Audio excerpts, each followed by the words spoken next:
반갑습니다. 쉬운 남자입니다. 똘똘입니다. 예, 요즘 재벌집 막내 아들이라는 드라마 네. 이미 끝났지만 네. 정말 핫했어요. 네, 다 보셨어요? 다 봤습니다. 다 봤나요? 나 밤새서 봤어요. 정말 너무 재밌는 것 같아요. 16부작 드라마가 이렇게 짧아서 아쉽다는 건 오랜만인 것 같습니다. 여기 캐릭터 중에서 제일 마음에 드는 캐릭터. 당연히 진 회장님이시죠? 나 송중기라고 할 줄 알았는데. 그래요? 송중기 잘생겼죠. 송중기 배우님 참 잘생겼지만 네. 전 진양철 회장님이 이 드라마에 처음부터 끝까지 네. 다 하셨다고 생각합니다. 저도 진양철 회장님 진짜 같았어. 그렇죠. 진짜 회장님. 네. 네. 진짜 대기업 총수 느낌이 정말 너무 잘 살리셔서. 그래서 나는 근데 2회차 인생을 사는 네. 송중기가 너무 부럽더라. 그쵸. 만약에 내가 송중기처럼 미래를 알았더라면 네, 어떤 일이 일어날지. 근데 알아도 저렇게 하기가 힘들 것 같아. 배포가 크긴 하죠. 네, 대인배다운 모습이 있었죠. 그리고 일단 머리가 좋잖아. 멋지게 사업을 하는 모습이 나왔죠. 완전히 어떤 사람의 꿈이지. 랜덤은 좋지. 일단 부잣집에 태어났지. 그쵸? 또 머리 좋지. 두 가지만. 그리고 또 잘생겼지. 외모가 또 다 했죠. 그쵸. 예. 잘생겼지. 그래서 저희가 오늘 준비한 코너는 자, 가난한 집 첫째 아들. 이 가난한 집 첫째 아들이라고 좀 떠올리신 게 이유가 있나요? 그 재벌집 막내 아들 그 드라마를 보면서 우리 세대, 우리 40대의 이야기인 것 같다.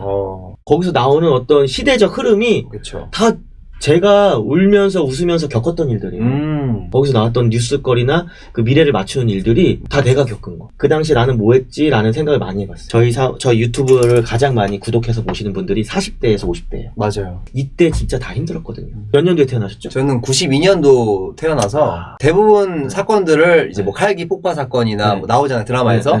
그런 것들이 이제 사실 못 들어본 사건도 있고 어렴풋이 듣기만 했던 사건들이 있고 저런 일이 있었나? 이렇게. 그렇죠.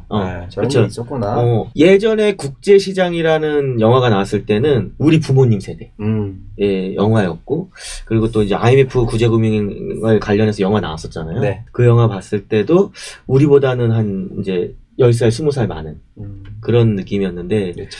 이번에 이제 재벌집 막내 아들은 우리 이야기다. 그래서 오늘은 가난한 집에서 태어난 첫째 아들로서 제가 어떻게 성장했는지 소개합니다. 가난한 집 첫째 아들 박수영입니다. 네. 자, 저를 소개하자면 저는 일단 밀양박씨, 목숨수의 영화영을 쓰고요.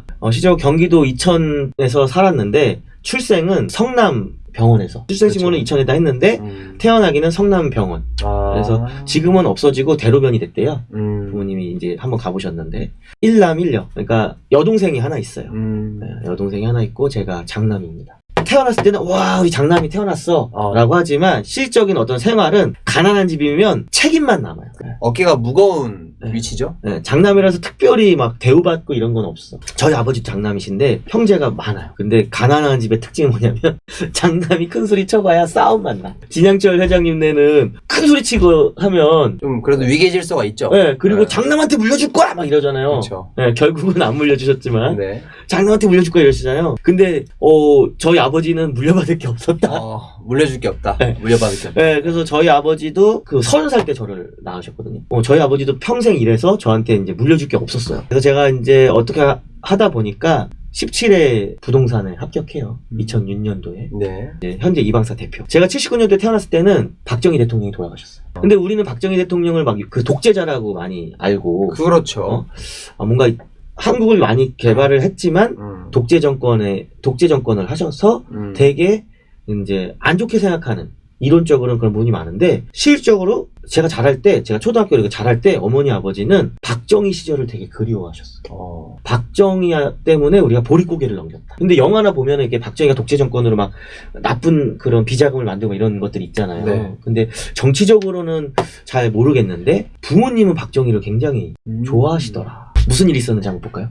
97년도 12월 3일 IMF에 구제금융을 신청했다. 저 앵커를 자주 봤어요. 그렇죠. 9시 뉴스 이런 거 할 때 항상 저분이 나오셨어요.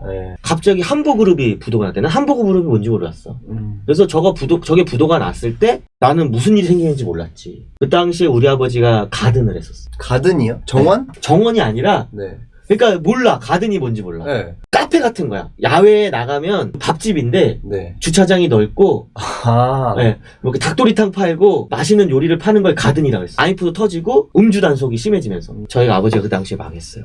뭐 외식 문화도 많이 사라졌을 것 같고요. 외식 문화가 사라지면서. 그렇죠. 그 제 고등학교 때는 솔직히 잘 사는 집은 아니지만 학비가 부족하다거나 이렇게 사고 싶은 걸 못 살 정도는 아니었어. 뭐 밥을 굶는다던가 이런 정도는 아니었는데 아인푸드 터지고 나서 아버지가 이제 술을 드시면 항상 하는 말이 다 같이 죽자. 술만 먹으면 들어서 다 같이 죽자는 거야. 너무 지겨운 거야 그게. 그래서 내 목표는 뭐였냐면 이 당시에 빨리 대학교를 가서 독립하자. 집에 있기가 싫은 거예요. 그리고 TV 켜면 자살했다. 회사 망했다. 실직했다. 엄청 이때 난리도 아니었어요. 뉴스에도 이제 안 좋은 소리만 들리고. 네. 그러다가 갑자기 금모으기라는. 근데 이게 문화가처럼 막 금모으기가 어떤 우리한테 굉장히 의무감을 줬다랄까? 그래서 다 자기 집에 가서 금을 꺼냈어요. 그렇죠. 옛날 자료 보면 아직도 좀 의아한 게 나라면 이때 내가 금을 꺼낼 수 있을까? 이런 생각이 드는 거예요. 금을 꺼내서 팔았어요 다. 그래서 우리가 좀 신기해 그런 거 보면. 그러니까.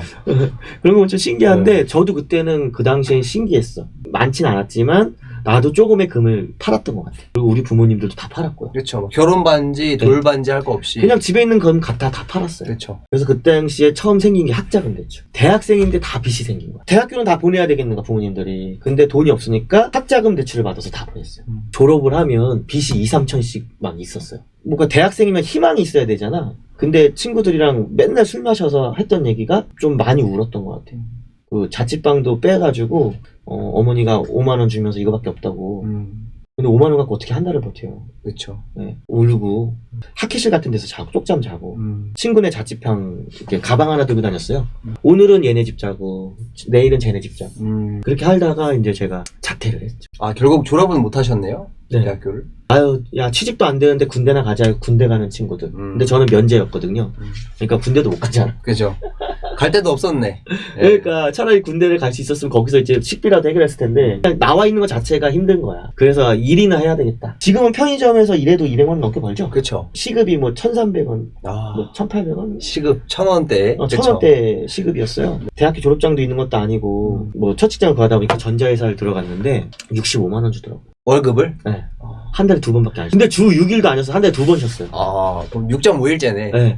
주 그래서 6.5일. 또 그리고 더 대박은 뭔지 알아요? 쉬고 싶으면 교대가 있어야 되는 거야. 대타를 딱 넣고 네. 내가 쉴 수 있다. 왜냐면 24시간 공장이 돌아가야 돼요. 아, 그 라인이네. 네. 뭐 생산 라인이나 네. 이런 거예요? 그래서 한 달에 2번 정도는 24시간 근무가 있었어요. 교대자인데 네가 쉬면 내가 24시간 돌려야 되는 거야. 아. 그래서 그 사고가 많았어. 공장에서. 나랑 같이 가는 손가락 잘린 애도 있었고. 아, 실제로? 네. 어. 여기에 기계가 팍 박혀가지고 병원 가고 어우. 졸다가. 그러고 나서 2000년 밀레니엄이 99년에서 2000년으로 넘어가는 시대가 온 거죠. 그러면서 뭐 컴퓨터 바이러스가 퍼지니 컴퓨터를 키지 마라부터 해서 그쵸. 종말론이 엄청 드셌어요 저때. 맞아요. 저는 근데 그 당시에 이제 소주 마시면서 그 공장 기숙사에서 솔직히 닷컴 버블 상태는 그때 당시에는 학생이었으니까 잘 몰라요. 근데 무슨 닷컴 그냥 .com만 붙이면은 다 대박이 나는. 뭐만 차리면 닷컴이야? 대박이 났었어요. 그 전 세계적으로. 무슨 회사 이름에 점하고 컴을 붙이는 거야. 그래서 나도 회사를 차리면 .com을 해야 되겠다. 나도 2000city.com이잖아요. 임창정 노래 중에서 사랑.com이라는 노래가 있어요. 그래서 그렇구나. 갑자기 국민 PC를 보급한다 그러고 근데 이 신용카드 때문에 그때 인터넷 홈쇼핑이 처음 생겼거든요. 신용카드 나올 때 인터넷 홈쇼핑이 생겼는데 저도 이 당시에 다단계를 했는데 어떻게 다단계를 했냐면 400만 원 500만 원이 필요하면 월마트라는 데를 갔어요. 월마트 지금도 있죠? 제가 카드깡 하러 왔어요 이러면은 라면을 사는 거야. 라면이랑 쌀이랑 500만 원 사. 식품을 사. 그럼 거기서 450만 원을 줘요. 그 제품을 걔네한테 다시 파는 거야. 그러니까 내가 500만 원에 사서 450에 다시 파는 거야. 결국엔 50만 원 손해긴 하네. 네, 그 카드를 못 갚잖아요. 삼성 카드를 못 갚으면 현대 카드를 만들고 현대 카드를 못 갚으면 LG 카드를 만드는 거야. 돌려막기. 개인 신용담보대출도 몇백만 원 있었고. 근데 제가 지금 좀 이해가 안 가요. 카드 깡을 왜 하는 거죠? 현금을 왜 그렇게 만들죠? 그냥 카드로 소비하면 되는데 왜 굳이 현금을 만들어서 소비를 하려고 하죠? 근데 그 당시에는 카드를 안 받는 곳이 많았던 거야. 아, 현금이 훨씬 더 보편화돼 있을 때니까. 네, 현금이 더 중요했던 것 같아. 집에 월세를 내려도 카드로 안 받잖아요. 지금도 월세는 카드로 안 받잖아요. 그렇죠. 현금이죠. 그러니까 당연히 근데 얼마 전에 뉴스 보니까 지금도 다단계를 한대 대학생들이. 저도 당한 친구들이 있으니까 주변에 대학생 때. 예. 근데 우리 아버지 때도 또 있어. 젊었을 때 아버지가 30, 40대 때 다단계 당하셨었다 그러더라고. 아메이를 했었대. 아버지는. 그 시대에 맞는 어떤 폰지 구조가 있겠죠. 그러니까 구제금융 신청하고 국가가 좀 부도에서 벗어나고자 소비를 좀 촉진시킨 분위기도 있었죠. 그렇죠. 그래서 신용카드를 아무에게나 맞아요. 좀 조건이 되지 않더라도 맞아요. 그냥 막 만들어주는. 그리고 금융 지식도 좀 부족하고. 맞아. 어리잖아 나이가. 그러니까 자기 월급보다 카드를 더 많이 쓰는 거야. 제가 전체적으로 1억 정도의 빚을 졌거든요. 제가 이제 면책을 2006년도에 받았어요. 네. 2006년도 8월 달에 면책을 받고 10월 달에 공인중개사 자격증을 땁니다. 그러니까 김대중 정권 때 국민 PC랑 신용카드를 많이 만드신 거야. 그렇죠. 그래서 노무현 정권 때 이러면은 젊은 인구가 다 빚을 졌으니 이걸 리셋 시켜주자. 다시 시작할 수 있는 기회를 주자 해서 네. 그 판사들이 빠르게 다 처리해줬어요.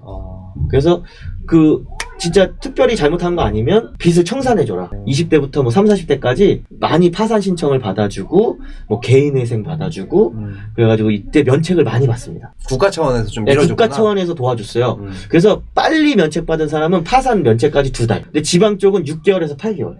저는 이제 8개월 정도 걸렸어요. 갑자기 9.11 테러 뉴스에서 갑자기 막 비행기가 지나가면서 저게 터지는 거야. 네, 저도 이 장면은 뉴스에서 본 게 기억이 나요. 계속 그 장면. 난 영화의 한 장면인 줄 알았어. 맞아요. 네. 안 믿겨지죠. 그러니까 아니 세상이 어떤 세상인데 비행기가 부딪혀 건물에. 그러면서 막 가족들한테 사랑한다고 메시지 보냈던 거 그런 거 막 나오고 이게 도대체 미국이 이걸 모를 수가 있냐. 그 미국에 대한 불신이 엄청 커졌었어. 미국의 위상이 좀 떨어지는 일이었고 또 비행기가 위에서 부딪혔는데 폭삭 무너져요 결국. 그러니까 좀 뭐지? 연쇄적으로 위가 타격을 했는데 왜 아래에서 폭삭 무너지지? 이런 느낌? 아니 비행기가 박았다고 저렇게 무너질 수 있나? 그렇죠. 그런 생각이 좀 강하게 들었었죠. 그래서 그거에 대한 이제 다큐멘터리가 많이 나왔어요. 전쟁을 일으키기 위한 쇼였다. 비즈니스 쇼였다. 명분이다 이런 말도 있어요. 그러니까 이때 저는 음모론에 대해서 알게 돼요. 저도요.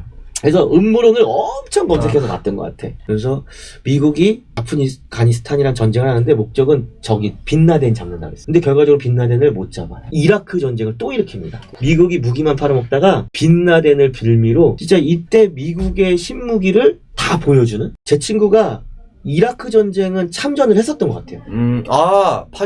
파병 좀 갔었죠. 네네. 그러니까 돈 많이 준다 그래가지고. 맞아요. 그래서 이런 음모론에 이게 있었어요. 경제 공황을 이기려고 달러의 가치를 높이거나 아니면 그 자국 내에 그 경제 공황이 생기잖아요. 그렇죠. 인플레이션. 그런 걸 해결하려고 전쟁을 일으켰다. 이런 내용이 좀 많았어요. 그리고 일본이 우리나라 침략했을 때 있잖아요. 일본이 세계대전을 일으켰을 때, 독일이 세계대전을 일으켰을 때도 경제공황이었어요. 저는 이번에 러시아가 전쟁 일으킨 것도 경제공황이라고 생각하거든요. 러시아 이제 자체적으로 경제 위기가 있었기 때문에 이대로는 안 되겠다. 그렇죠? 빵 터트린 거죠. 그렇죠. 2008년도로 넘어가 보겠습니다. 리먼 브라더스 파산. 이제 서브프라임 모기지 사태라고 하면 다 알고 계시죠? 이때 제가 이제 부동산에 좀 물이 올랐을 때잖아요. 딱 6년에서 7년에 차렸으니까 딱 이제 1년 좀 넘었을 때야. 2년 정도 됐을 때. 요때 제가 빌라랑 아파트를 몇 채 사놨었어요. 이제는 좀 먹고 살만할 때였어요. 빚을 다 갚았을 때였어요. 그러니까 저는 제 빚은 파산으로 날렸고 1억을 파산으로 정리했고 저희 아버지 빚이 8천만 원 있었어요. 별도로. 근데 이거 터지기 전에 2008년이 터지기 전에 집값이 계속 올라갔었어요. 그리고 주식도 되게 잘 됐었어요. 뭐 2천을 뚫으네 어쩌네 막 이랬었어요. 부동산 이제 20년 넘게 하시는 사장님들이 저한테 조언을 뭐라냐면 마냥 올라가지 않는다. 저희 아버지는 50대 중반에 은퇴를 하신 거예요. 반강제적으로. IMF를 만나서. 저는 어쩔 수 없이 25살에 그러니까 20살부터 일을 하기 시작한 거고 25살에 제가 가계부를 맡은 거예요. 여동생도 대학교 그만두고 일을 하고 나도 그만두고 일을 하고 엄마도 식당에서 160만 원을 받고 일하셨고 아버지는 이제 화물차를 대출받아서 그것 때문에 또 빚이 늘어나는 것도 있어요. 화물차 대출받아서 이제 대출받아서 화물차 하시고 저도 이제 아버지가 1,000만 원 빌려주셔가지고 그 돈에서 1,000만 원 빌려주셔서 저도 사무실을 차리고 다 빚으로 시작한 거야. 나도 부동산 할 돈이 없잖아. 그렇죠. 그래서 그 부동산 인수하라고 하는데 할 돈이 없으니까 어머니한테 얘기했더니 아버지랑 이렇게 대출 받아주신 거지. 30이 돼가니까 결혼 욕심이 나는 거야. 아, 결혼도 생각하죠, 이제. 이제는 좀 먹고 살만해지니까 결혼해야 되겠다. 빚도 갚았으니까 이런 생각이 들어서 결혼할 집을 사야 되겠다라고 해가지고 샀었거든요. 1억 천짜리. 아, 신혼집이었구나. 왜냐면 내가 직거래 하다 보니까 자꾸 집값이 하루에 한 달에 500만 원, 1000만 원 오르는 거야. 오를 땐 빨리 오르잖아. 맞아요. 1층이 1억에 팔리면 2층은 1억 천에 팔고 뭐 5층은 뭐 1억 1,500에 팔고 이렇게 되는 거야. 그렇지.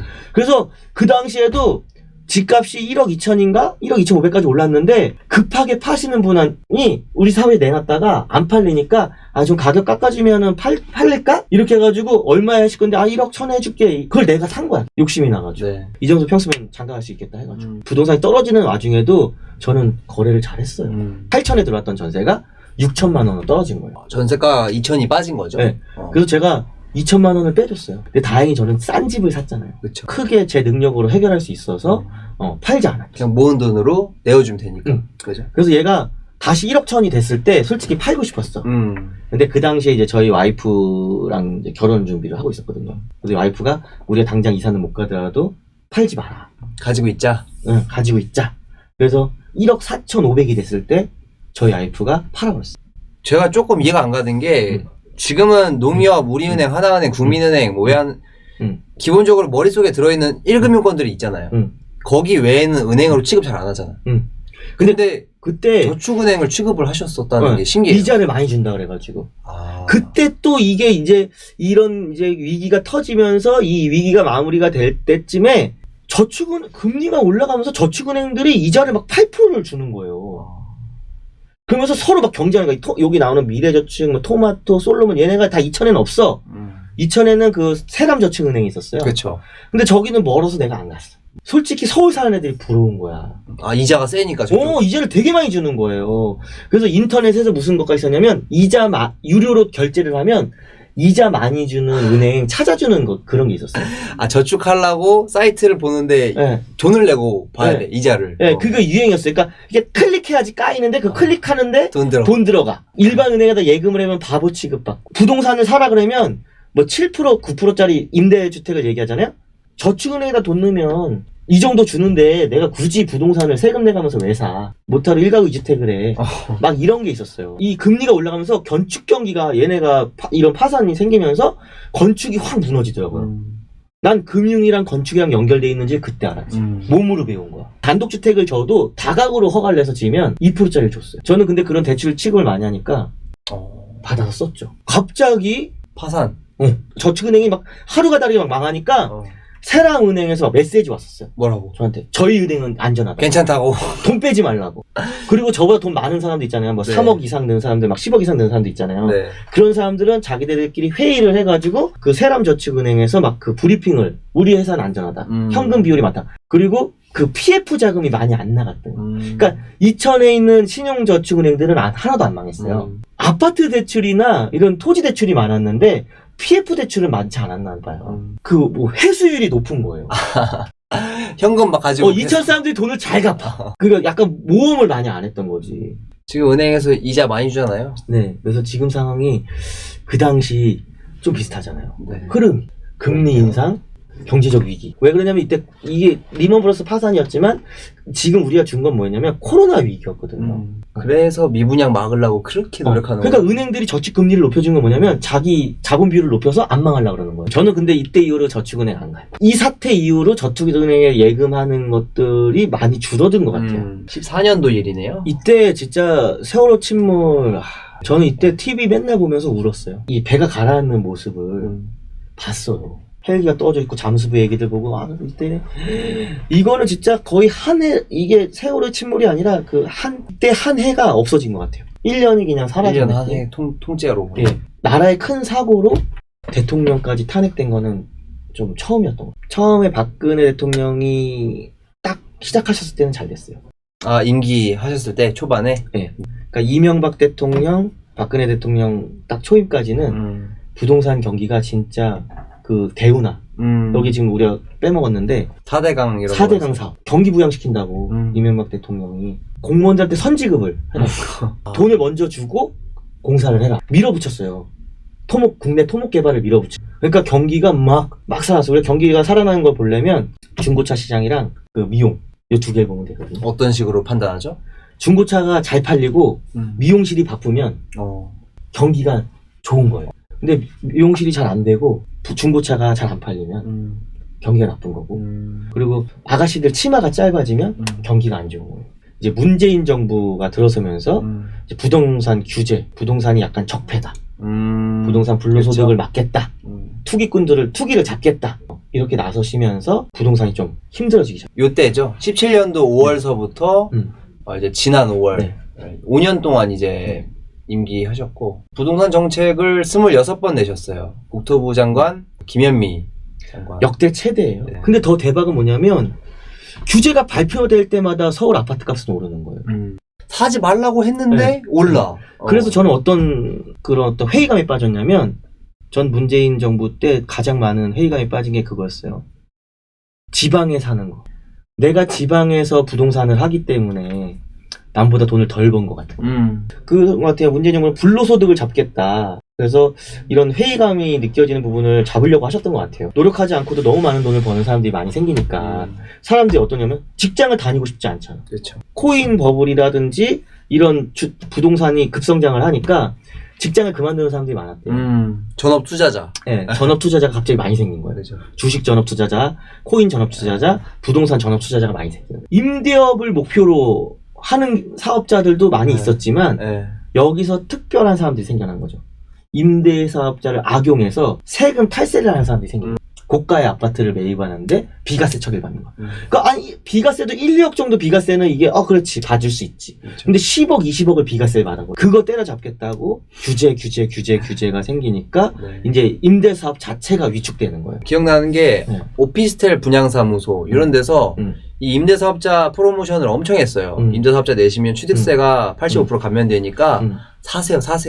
잘 모르니까 법에 대해서 잘 모르시니까 임대사업자에 대한 제약을 모르는 거야. 그 상태에서 그냥 계약을 체결하는 거지. 그래놓고 지금 와서 임대사업자 혜택 다 축소시키고 막상 당시에 임대사업자 뭔지 모르고 뭣도 모르고 내셨던 분들은 폐지도 못해요.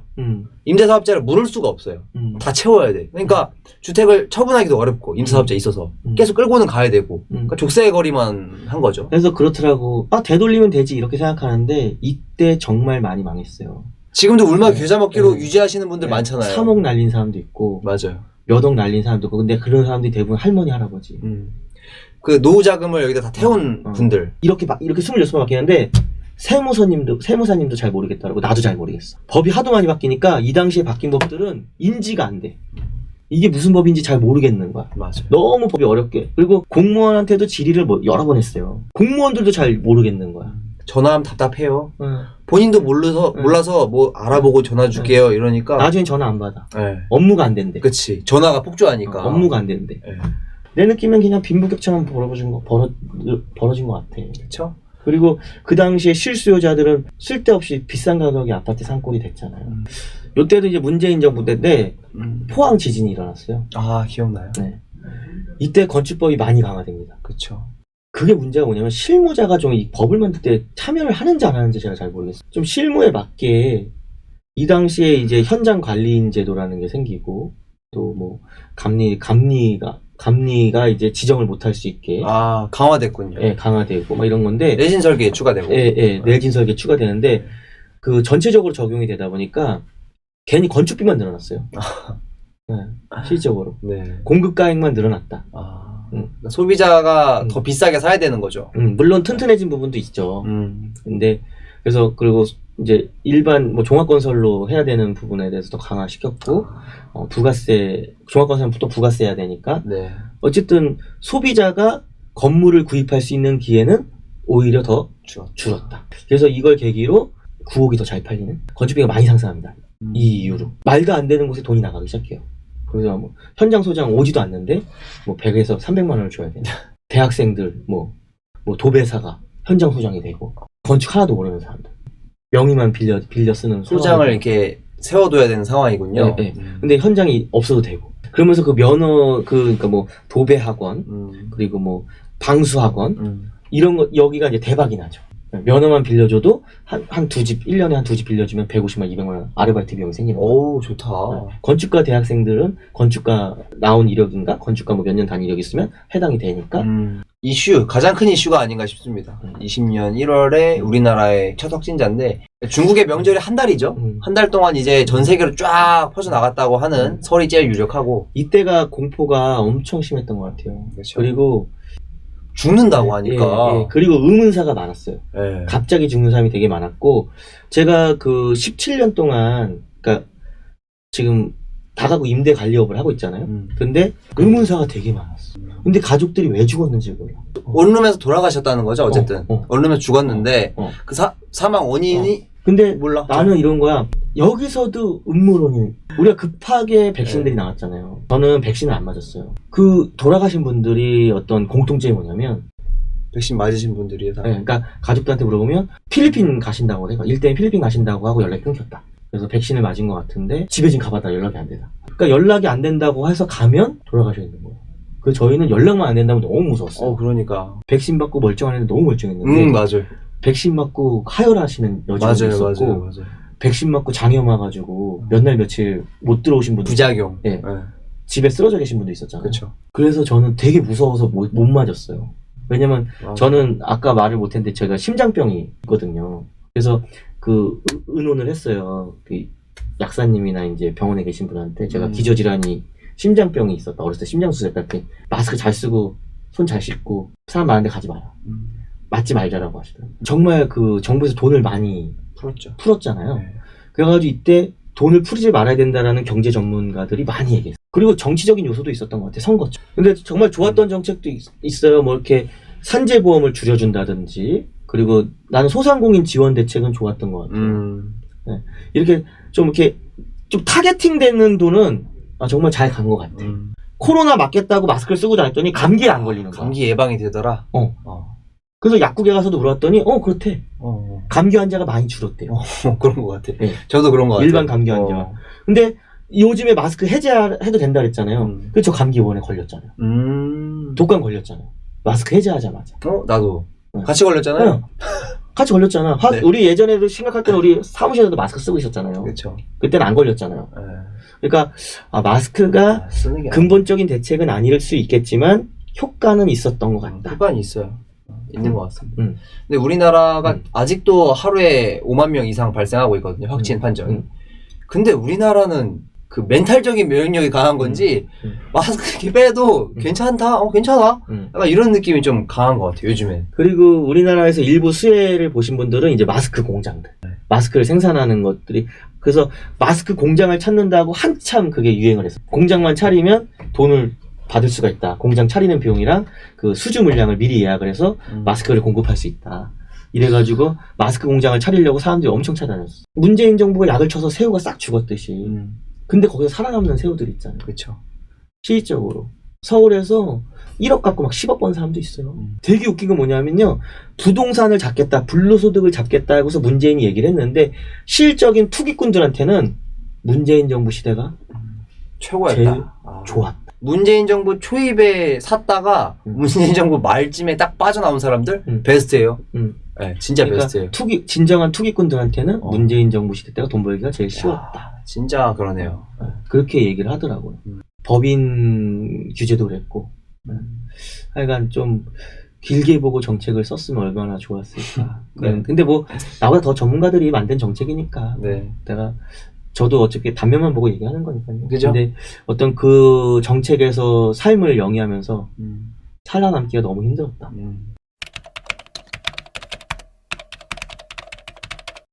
이방사